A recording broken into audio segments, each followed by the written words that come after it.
Ẹ káàbọ̀ sí ẹ̀kọ́ kíkà ojoojúmọ́ ti ìjọ ẹ̀dá titun. Òní ọjọ́ 5 oṣù keje ọdún 2025. Àkòrí àpáta ìgbàgbọ́. Ìwé orin ẹ̀ta odò ẹ̀fà. Dúró lórí ìlérí. Ẹ̀kọ́ àkọ́sórí. Àwa ń sọ gbogbo èrò kalẹ̀ àti gbogbo ohun gíga tí ń gbé ara rẹ̀ ga sí ìmọ̀ Ọlọ́run. Àwa sì ń di gbogbo èrò ní ìgbèkùn wá sí ìtẹríba fún Kristi. Kọ́ríńtì kínní orí 10 ẹsẹ̀ 5 Bíbélì kíkà. Ìwé Jòhánù kínní orí 5 ẹsẹ̀ 1 títí dé 5. Olúkúlùkù ẹni tí ó bá gbàgbọ́ pé Jésù ni Kristi, a bí i nípa ti Ọlọ́run, àti gbogbo ẹni tí ó fẹ́ràn ẹni tí ó bí i ni ó fẹ́ràn ẹni tí a bí nípasẹ̀ rẹ̀ pẹ̀lú. Nípa èyí ni àwa mọ̀ pé àwa fẹ́ràn àwọn ọmọ Ọlọ́run nígbà tí àwa fẹ́ràn Ọlọ́run tí a sì ń pa òfin rẹ̀ mọ́. Nítorí èyí ni ìfẹ́ Ọlọ́run, pé kí àwa kí ó pa òfin rẹ̀ mọ́. Òfin rẹ̀ kò sì nira, nítorí olúkúlùkù ẹni tí a bí nípa ti Ọlọ́run ó ṣẹ́gun ayé.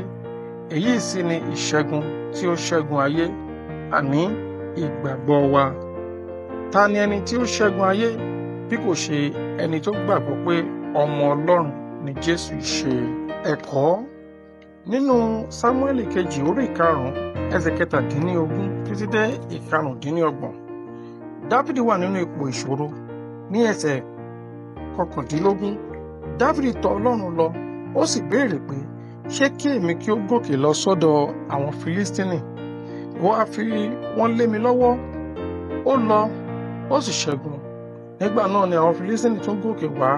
Ní ẹsẹ̀ 22, Dáfídì sì lọ béèrè lọ́wọ́ Ọlọ́run bóyá òun yóò lọ bá wọn jà.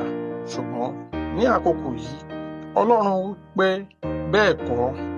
Kàkà bẹ́ẹ̀, Ọlọ́run fún un ní ìtọ́ni ọgbọ́n ẹ̀wẹ̀ kan, èyí tí ó tẹ̀lé. Ó sì tún ṣẹ́gun àwọn Fílístínì lẹ́ẹ̀kan sí. Tí Dáfídì bá ti lọ sí ogun ní àkókò kejì tí ó sì gbẹ́kẹ̀lé ìṣẹ́gun ìṣáájú rẹ̀ láìsí ìmọ̀ràn Ọlọ́run, a ó ṣẹ́gun rẹ̀.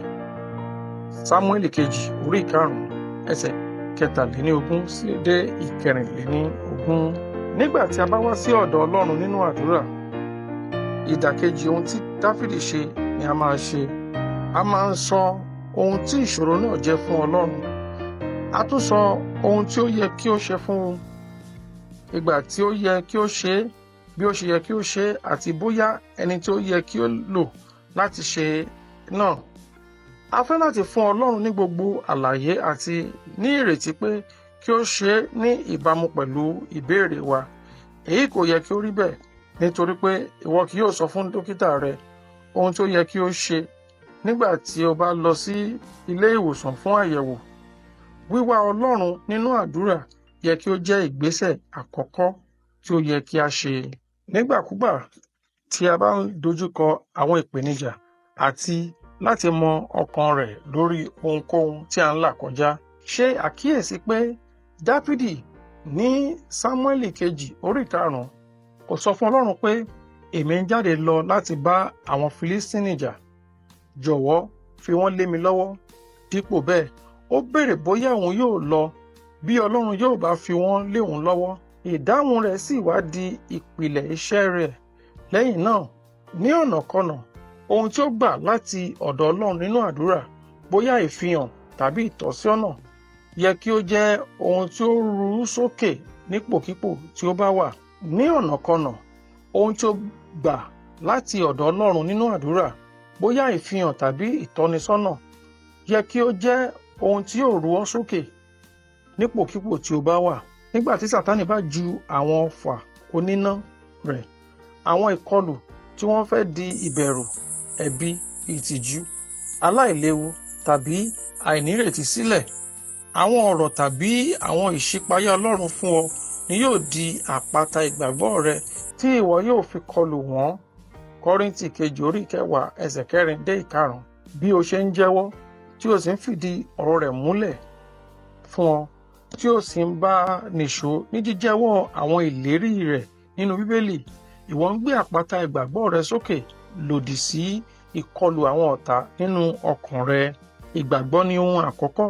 Bí ààbò wa bá ṣe lòdì sí gbogbo irọ́ pípa, ìdánwò, iyèméjì àti ẹ̀rù tí àwọn ọ̀tá ti sọ sí wa. Èyí ni ìdí tí Pọ́ọ̀lù fi ṣe àpèjúwe ìhámọ́ra Ọlọ́run ní Éfésù orí 6.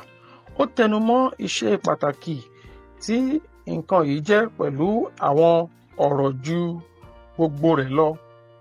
Àpáta ìgbàgbọ́ kì í ṣe ìgbàgbọ́ rẹ nínú Ọlọ́run nìkan. Ó kàn gbẹ́kẹ̀lé nínú ẹni tí Ọlọ́run jẹ́, ohun tí ó ti sọ àti ohun tí ó ṣèlérí, láìka ohun tí a rí tàbí ìmọ̀lára rẹ̀ sí. Nígbà tí iyèméjì bá kọlu ọkàn rẹ, nígbà tí ìbẹ̀rù bá bo ọkàn rẹ, nígbà tí àwọn ìdánwò bá mì ọ́ tìtì, gbé àpáta ìgbàgbọ́ rẹ sókè. Pẹ̀lú èyí, ìwọ ń kéde ogun lòdì sí iyèméjì àti ìbẹ̀rù àti ìmúṣẹ ìṣẹ́gun ìlérí nínú ọ̀rọ̀ Ọlọ́run. Ọlọ́run kì yóò já ọ kulẹ̀ láé ní orúkọ Jésù. Ìwé Hébérù orí 10 ẹsẹ̀ 17. Ẹ̀kọ́ àmúrelé. Ìgbàgbọ́ kì í ṣe àdéhùn nìkan pẹ̀lú ọ̀rọ̀ Ọlọ́run.